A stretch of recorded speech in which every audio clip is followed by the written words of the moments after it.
بسم الله الرحمن الرحيم الحمد لله رب العالمين الصلاة والسلام على رسوله الأمين وعلى آله وصحابه الطيبين الطاهرين ومن تبعهم بإحسان إلى يوم الدين أما بعد. وقال الله تعالى في القرآن الكريم: أعوذ بالله من الشيطان الرجيم، بسم الله الرحمن الرحيم. يا أيها الذين آمنوا اتقوا الله وكونوا مع الصادقين. وقال رسول الله صلى الله عليه وسلم: إنما الأعمال بالنيات. صدق الله وصدق رسول الله صلى الله عليه وسلم. பேரன்பும் பெரும் கருணையும் கொடியுமிக்க பேருமகாரி அல்லாஹ்விற்கே கோடான கோடி புகழ். நபிகள் நாயகம் முஹம்மது ரசூலுல்லாஹ் ஸல்லல்லாஹு அலைஹி வஸல்லம் அவர்களின் மீதும், அவர்களை பின்பற்றி வாழ்ந்த சகாபாக்கள், தாபிஈன்கள், தபஅ தாபிஈன்கள், உலமாக்கள், ஷுஹதாக்கள், சாலிஹீன்கள், இங்கு அமர்ந்திருக்கிற நம் அனைவரின் மீதும் அல்லாஹ்வின் அன்பும் அருளும் என்றென்றும் நிறைவாக உண்டாவதாக. அல்லாஹ்வின் கிருபையால் அவனுடைய பொருத்தத்தை நாடியவர்களாக அவனுடைய மாளிகையில் இஅ்திகாஃபுடைய நியத்தோடு அமர்ந்திருக்கிற மார்க்க நண்பர்களே, அல்லாஹு ஜல்ல ஷானுஹு தஆலா எந்த நல்ல விஷயங்களை தங்களுடைய வாழ்க்கையில் ஏற்று நடக்கும்படி கட்டளையிட்டுள்ளானோ அந்த விஷயங்களை தங்களுடைய வாழ்க்கையில் ஏற்று நடக்கும்படியும், எந்த விஷயங்களை விட்டு விலகி இருக்கும்படி கட்டளையிட்டுள்ளானோ அந்த விஷயங்களை விட்டு விலகி இருக்கும்படியும் எனக்கும் உங்களுக்கும் தக்வாவை கொண்டு இறை அச்சத்தை கொண்டு நசீஹத்து செய்தவனாக எனது உரையை ஆரம்பம் செய்கிறேன். நபி ஸல்லல்லாஹு அலைஹி வஸல்லம் அவர்கள் சொன்ன ஒரு அற்புதமான ஒரு ஹதீஸ்: காலையும் மாலையும் மலக்குமார்கள் அடியார்களினுடைய அமல்களை சுமந்து கொண்டு அல்லாஹ்வை சந்திக்கிற போது அல்லாஹ் அந்த மலக்குமார்களை பார்த்து கேட்பான், என்னுடைய அடியார்களை எந்த நிலையில் விட்டு வந்தீர்கள் என்பதாக. அப்போது மலக்குமார்கள் சொல்வார்கள், உன்னை தஸ்பீஹ் செய்யக்கூடிய நிலையில், உன்னை தஹ்மீது செய்யக்கூடிய நிலையில், உன்னை தஹ்லீல் செய்யக்கூடிய நிலையில் விட்டு வந்தோம் என்பதாக சொல்வார்கள். அல்லாஹ் கேட்பான், அவர்கள் எதை நாடுகிறார்கள் என்பதாக. அவர்கள் சுவர்க்கத்தை நாடுகிறார்கள் என்பதாக சொல்வார்கள். சுவர்க்கத்தை அவர்கள் கண்டிருக்கிறார்களா? இல்லை. ஒருவேளை சுவர்க்கத்தை அவர்கள் கண்டிருந்தால் அதை எந்த அளவிற்கு பிரியப்படுவார்கள்? அவர்கள் எதை பிரியப்படுகிறார்களோ அதை நான் வழங்கிவிட்டேன் என்பதாக சொல்வான். அவர்கள் எதிலிருந்து பாதுகாப்பு தேடுகிறார்கள் என்பதாக கேட்பான். மலக்குமார்கள் சொல்வார்கள், நரகத்திலிருந்து அவன் பாதுகாப்பு தேடுகிறான். நரகத்தை இவன் பார்த்திருக்கிறானா? இல்லை. ஒருவேளை அவன் நரகை பார்த்திருந்தால் எந்த அளவிற்கு அவன் பாதுகாவல் தேடி இருப்பான்? அவன் எதிலிருந்து பாதுகாப்பு தேடுகிறானோ அதை நான் வழங்கிவிட்டேன் என்பதாக அல்லாஹ் சொல்லுவான். அங்கே ஒரு மலக்கு அல்லாஹ்வை பார்த்து கேட்பார், யா அல்லாஹ், ஒருவர் வந்தார், அந்த வழியாக சென்றார், இவர்கள் அமர்ந்திருப்பதை பார்த்து இவரும் வந்து சேர்ந்து அமர்ந்து கொண்டார், இவருக்கும் இந்த சிறப்பு கிடைக்குமா என்பதாக அந்த மலக்கு கேட்கிறார். அப்போது அல்லாஹு ஜல்ல ஷானுஹு தஆலா சொல்லுகிறான், ஹும் கௌமுன் லா யஸ்கா ஜலீசுஹும். அந்த கூட்டத்தில் யாரெல்லாம் அமர்ந்திருக்கிறாரோ அத்துணை பேருக்கும் அந்த சிறப்பு உண்டு, அதில் உள்ள யாரும் துர்பாக்கியசாலி ஆக மாட்டார் என்பதாக அல்லாஹ் சொல்லுகிறான். அந்த சபையில் அமர்ந்தார், அவ்வளவுதான். அவர்களுக்கு அல்லாஹு ஜல்ல ஷானுஹு தஆலா எந்த சிறப்பை தந்தானோ அதே சிறப்பை வந்து அமர்ந்தவருக்கும் அல்லாஹ் தருகிறான் என்கின்ற இந்த ஹதீஸை மேற்கோள் காட்டித்தான் சொல்வார்கள், நல்ல சபைகளில் பங்கெடுப்பது, நல்லோர்களினுடைய சகவாசத்தில் இருப்பது எவ்வளவு தூரம் சிறப்பை பெற்று தரக்கூடிய ஒன்று என்பதாக அறிஞர்கள் சுட்டிக்காட்டுவார்கள். நேரான வழியை பின்பற்றுங்கள் என்று சொல்வதை விட நேரான வழியை பின்பற்றியவர்களை பின்பற்றுங்கள் என்பதாகத்தான் அல்லாஹ் சொல்லுவான். குர்ஆனை ஹதீஸை பின்பற்றுவது என்கின்ற சொல்லாடலை விட குர்ஆனையும் ஹதீஸையும் பின்பற்றியவர்களை பின்பற்றுதல் என்கின்ற சொல்லாடல் தான் குர்ஆன் ஹதீஸிலே நிரம்பி இருக்கிறது. நாம் அன்றாடம் ஓதுகிற சூரத்துல் ஃபாத்திஹாவிலே கூட ஸிராத்தல் லதீன அன்அம்த அலைஹிம், யா அல்லாஹ், நீ யாருக்கு அருள் புரிந்திருக்கிறாயோ அவருடைய பாதையில் எங்களை செலுத்துவாயாக என்பதாகத்தான் துஆ செய்கிறோம். நேரான பாதை என்பதை விட நேரான பாதையை பின்பற்றியவர்களின் பாதை என்பதுதான் குர்ஆன் ஹதீஸிலே அதிகம் புழக்கத்தில் இருப்பதை பார்க்கிறோம். அல்லாஹ் ஜல்ல ஷானுஹு தஆலா பின்பற்றுங்கள் என்று சொல்லுகிற போது இப்படி சொல்லுகிறான், வத்தபிஅ சபீல மன் அனாப இலை. என்னை எப்போதும் முன்னோக்கி இருக்கக்கூடியவர்களினுடைய பாதையை பின்பற்றுங்கள் என்பதாகத்தான் அல்லாஹ் சொல்லுகிறான். நேர்வழியை பின்பற்றாமல் நரகில் செல்லக்கூடியவர்கள் குறித்து சொல்லுகிற போது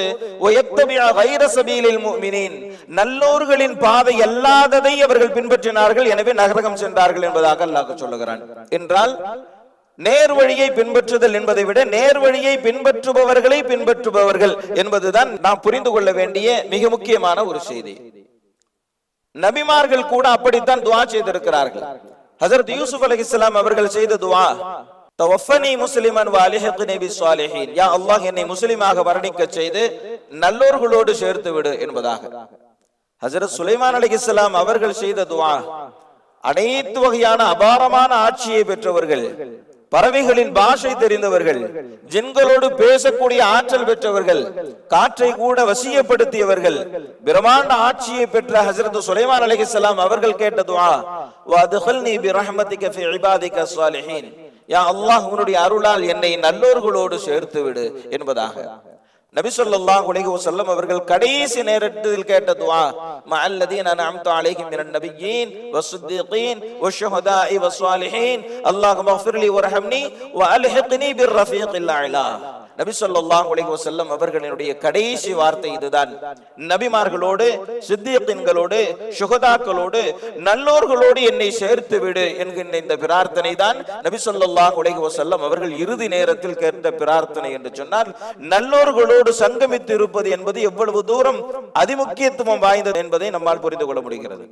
நாளை மறுமையில் அல்லாஹு ஜல்ல ஷானஹு தஆலா சுவர்க்கவாசிகளுக்கு சுப செய்தியை அறிவிக்கிற போது இப்படி சொல்லுவான், உதுகுலி ஃபீ இபாதி வதுகுலி ஜன்னதி, முதலில் நல்லடியார்களோடு சேர்ந்து விடுங்கள், பிறகு சுவர்க்கத்திற்குள் நுழைந்து விடுங்கள் என்பதாகத்தான் சுவர்க்கவாசிகளுக்கான சுப செய்தி அறிவிக்கப்படுகிறது என்று சொன்னால், இந்த உலகத்திலும் சரி நாளை மறுமையிலும் சரி நல்லோர்களோடு சங்கமிப்பது, நல்லோர்களின் சபையில் அமர்ந்து அவர்களோடு சேர்ந்து அதை அலங்கரிப்பது, இது நம்முடைய வாழ்க்கைக்கு அதிமுக்கியத்துவம் வாய்ந்த தவிர்க்க முடியாத ஒன்று என்பதை நாம் புரிந்து கொள்ள வேண்டும்.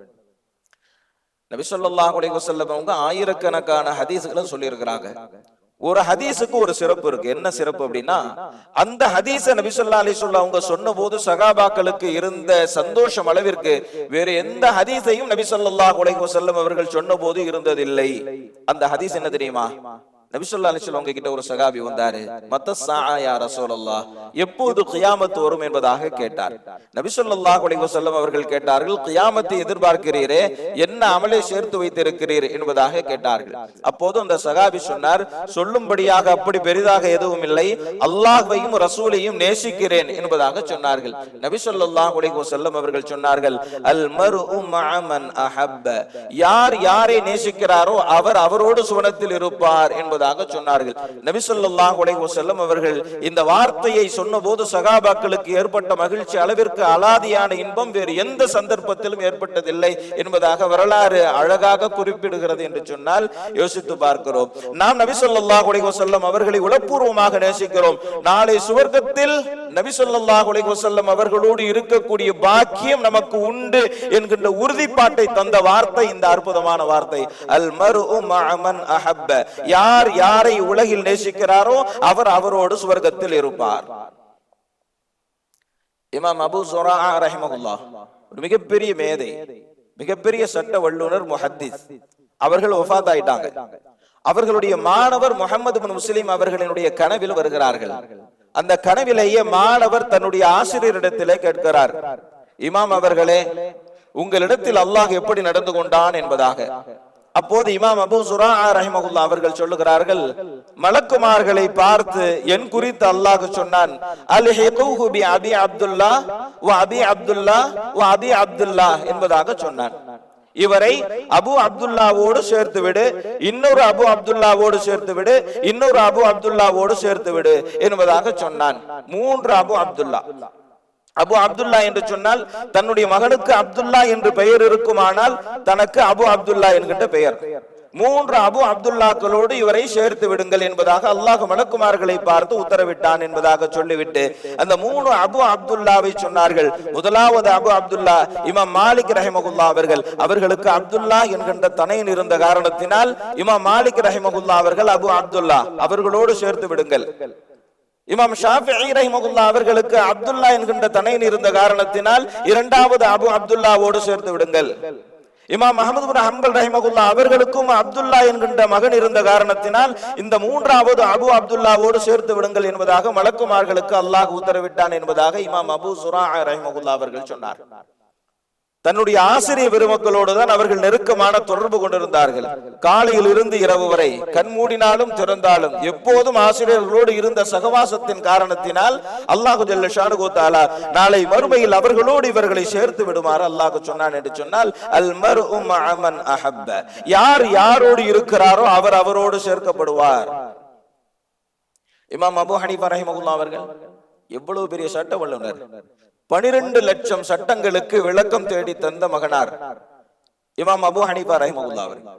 தன்னுடைய முழு வாழ்வையும் அதிலேயே கழித்தவர்கள். அவர்கள் சொல்லுகிறார்கள், தன்னுடைய உள்ளத்தை தூய்மைப்படுத்த, தன்னுடைய வாழ்வை சிறப்புப்படுத்த அவர்கள் இமாம் ஜாஃபர் சாதிக் ரஹிமஹுல்லாஹ் அவர்களை போய் பார்ப்பாங்க. இமாம் ஜாஃபர் சாதிக் ரஹிமஹுல்லாஹ் அவங்க நபி ஸல்லல்லாஹு அலைஹி வஸல்லம் அவர்களுடைய வம்சாவளியை சார்ந்தவர்கள், மிகப்பெரிய சூஃபி மகான். அவர்களின் சபையில் அமர்ந்தால் அவர்களின் உள்ளங்களை பரிசுத்தப்படுத்துகின்ற அற்புதமான ஆற்றல் அவர்களுக்கு உண்டு. இமாம் அபூ ஹனீஃபா ரஹிமஹுல்லாஹ் அவர்கள் காலம் முழுக்க குர்ஆனோடும் ஹதீஸோடும் ஃபிக்ஹ் துறையில் துளைத்திருந்தாலும் கூட 2 ஆண்டு காலம் இமாம் ஜாஃபர் சாதிக் ரஹிமஹுல்லாஹ் அவர்களினுடைய சபையில் அவர்களோடு ஒன்றி போயிருந்தார்கள். அதற்கு பிறகு இமாம் அவர்கள் சொல்லுகிறார்கள், இந்த 2 ஆண்டு இல்லை என்று சொன்னால் அபூ ஹனீஃபாவே இல்லை என்பதாக சொன்னார்.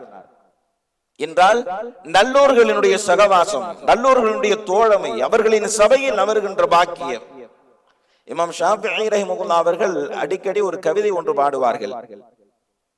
நல்லோர்களோடு இருக்கிற போது ஏற்படுகின்ற இன்பத்திற்கு நிகரான இன்பம் ஒன்று உண்டோ, நல்லோர்களை விட்டு பிரிகிற போது ஏற்படுகின்ற கவலைக்கு நிகரான கவலை ஏதும் உண்டோ என்பதாக இமாம் ஷாஃபிஈ ரஹிமஹுல்லாஹ் அவர்கள் சொல்வார்கள். இன்பம் என்று சொன்னால் அவர்களோடு சங்கமிக்கிற போது ஏற்படுகின்ற இன்பம் தான் இன்பம். கவலை என்று சொன்னால் அவர்களை பிரிகிற போது ஏற்படுகின்ற துக்கம், அதுதான் இணையில்லாத துக்கம் என்பதாக இமாம் ஷாஃபிஈ ரஹிமஹுல்லாஹ் அவர்கள் சொல்லுகிறார்கள். மேலும் சொல்லுவார்கள், எனக்கு 2 பிரியமானவைகள், இவைகள் இல்லை என்று சொன்னால் இந்த உலகத்தில் வாழ்வதையே நான் பிரியப்பட்டிருக்க மாட்டேன் என்று சொல்லிவிட்டு இமாம் ஷாஃபிஈ ரஹிமஹுல்லாஹ் அவர்கள் சொல்லுகிறார்கள், ஒன்று சஹர் நேரத்தில் இறைவனை வணங்குவது, தஹஜ்ஜுத் தொழுவது. 2வது நல்லோர்களோடு சங்கமிப்பது, அவர்களோடு கலந்துரையாடுவது. இந்த 2 பிரியமானவைகள் இல்லை என்று சொன்னால் இந்த உலகத்தில் வாழ்வதையே நான் பிரியப்பட்டிருக்க மாட்டேன் என்கின்றார்கள் இமாம் ஷாஃபிஈ ரஹிமஹுல்லாஹ் அவர்கள். ஹஸரத் அபூ தர்தா ரலியல்லாஹு தஆலா அன்ஹு அவங்க சொல்றாங்க, 3 பிரியமானவைகள் இல்லை என்று சொன்னால் இந்த உலகத்தில் 1 மணி நேரம் வாழ்வதை கூட நான் விரும்பி இருக்க மாட்டேன் என்று சொல்லிவிட்டு சொல்கிறார்கள், கடுமையான கோடை காலத்திலும் நோன்பு நோற்பது, இரவு நேரத்தில் சுஜூது செய்வது, நல்லோர்களோடு பழகுவது. அந்த நல்லோர்கள் எப்படிப்பட்டவர்கள் தெரியுமா, பேரித்தம் கனிகளில் நல்ல பழங்களை பொறுக்குவது போன்று அழகிய பலன்மிக்க வார்த்தைகளை அவர்கள் தேர்வு செய்து பேசுவார்கள். அப்படிப்பட்ட நல்லோர்களோடு சங்கமிப்பது எனக்கு பிரியமானது. இந்த 3 பிரியமானவைகளும் இல்லை என்று சொன்னால் இந்த உலகத்தில் 1 மணி நேரம் வாழ்வதை கூட நான் பிரியப்பட்டிருக்க மாட்டேன் என்பதாக சொல்கிறார்கள் ஹஸரத் அபூ தர்தா ரலியல்லாஹு தஆலா அன்ஹு. நல்லோர்களின் சபை எவ்வளவு சிறப்பானது. இமாம் அஹ்மத் பின் ஹம்பல் ரஹிமஹுல்லாஹ் அவர்கள் வாழ்ந்த காலத்தில் அவர்களுக்கு நிகரான சட்டமேதை கிடையாது. அவர்கள் வாழ்ந்த காலத்தில் அவர்கள் தான் இறையச்சத்தினுடைய முன்னுதாரணம். அவர்கள் ஷேக் பிஷ்ருல் ஹாஃபி அவர்களிடத்துல போவாங்க. பிஷ்ருல் ஹாஃபி அவர்களோடு நெருக்கமான தொடர்பு கொண்டிருந்தாங்க. அவர்களோடு பல்வேறு விஷயங்களை கலந்துரையாடுவார்கள். அவர்களின் மஜ்லிஸ்களிலே அமர்வார்கள்.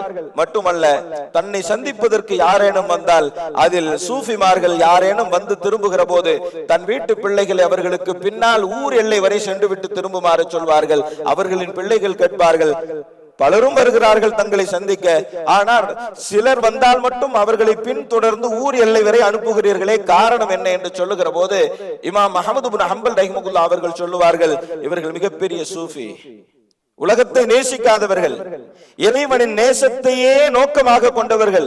இவர்களுக்கு பின்னால் செல்வதன் மூலமாக கூட உன்னுடைய உள்ளம் தூய்மைப்படலாம் என்பதாக இமாம் அஹ்மத் பின் ஹம்பல் ரஹிமஹுல்லாஹ் அவர்கள் சொல்லுகிறார்கள். என்று சொன்னால் நல்லோர்களின் சகவாசம் நம்முடைய வாழ்வில் எவ்வளவு தூரம் எதிரொலிக்கும் என்பதை நாம் புரிந்து கொள்ள முடிகிறது.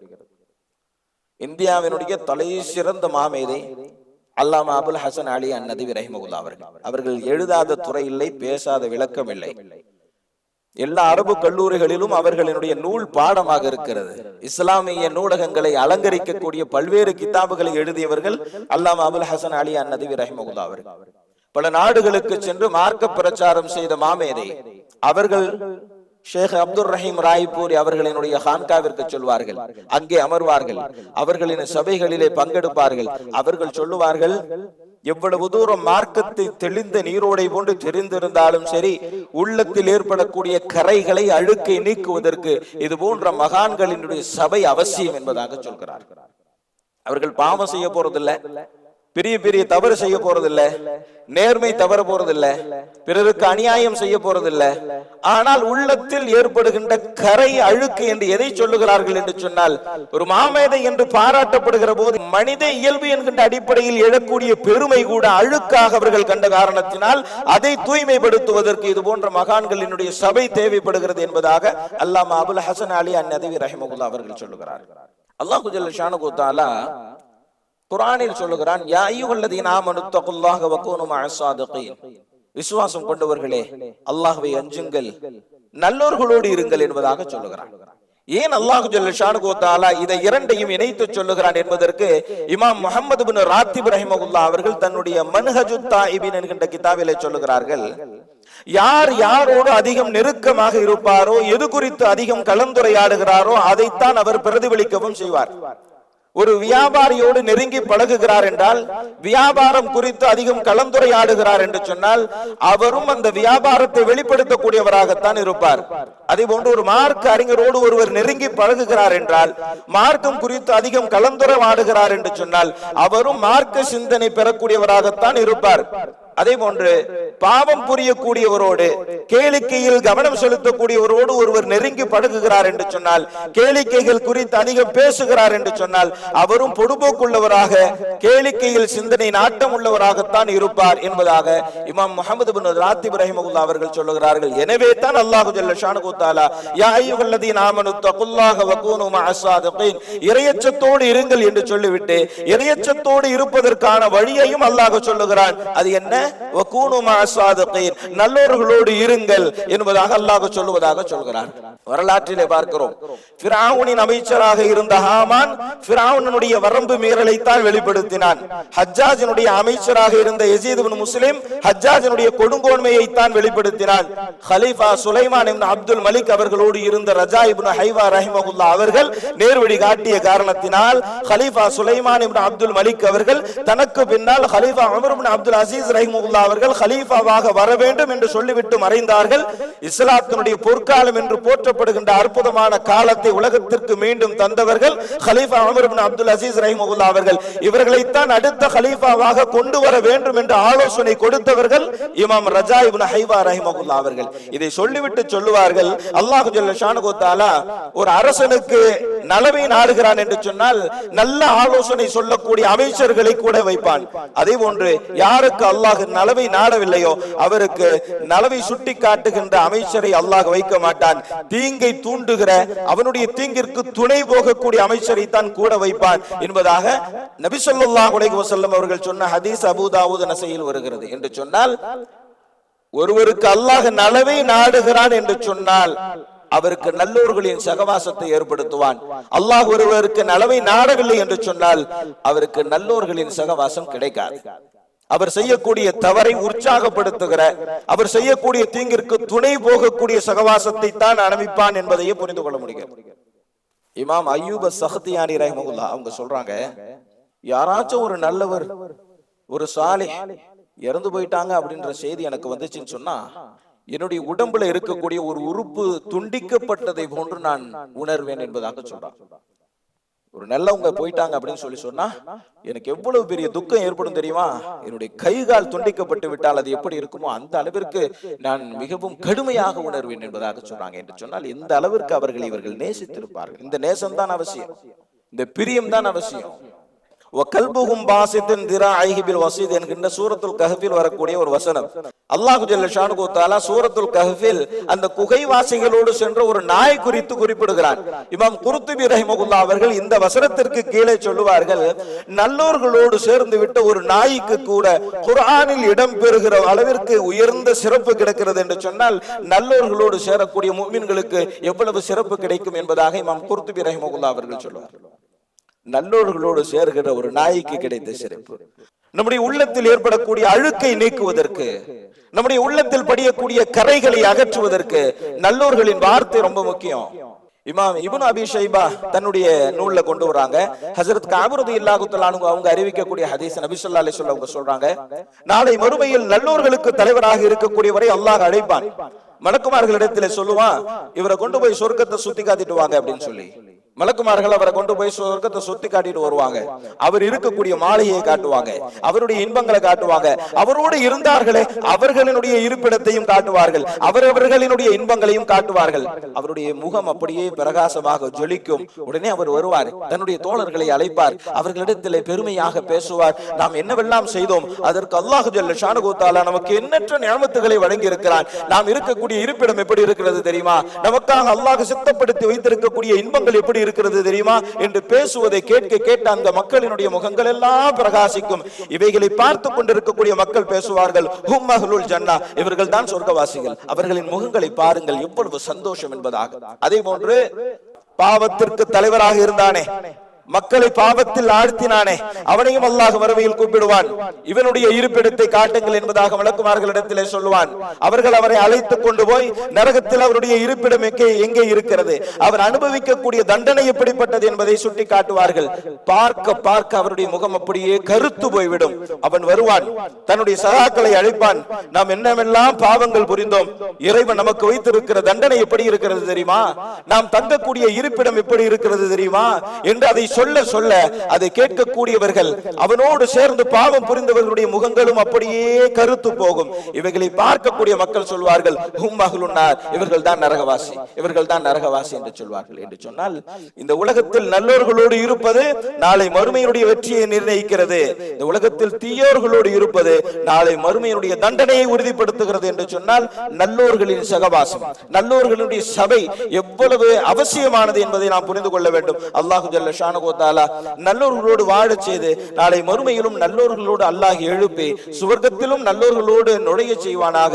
வஆகிர் தஅவானா அல்ஹம்துலில்லாஹி ரப்பில் ஆலமீன். அஸ்ஸலாமு அலைக்கும் வரஹ்மத்துல்லாஹி வபரகாத்துஹு.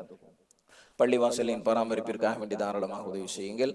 அல்லாஹு ஜல்ல ஷானஹு தஆலா நாம் செய்யக்கூடிய உதவிகளுக்கு நிரப்பமான நற்கூலியை வழங்குவானாக. ஹபீபல்லாஹ் ரசூலல்லாஹ் இமாமல் முர்சலீன்.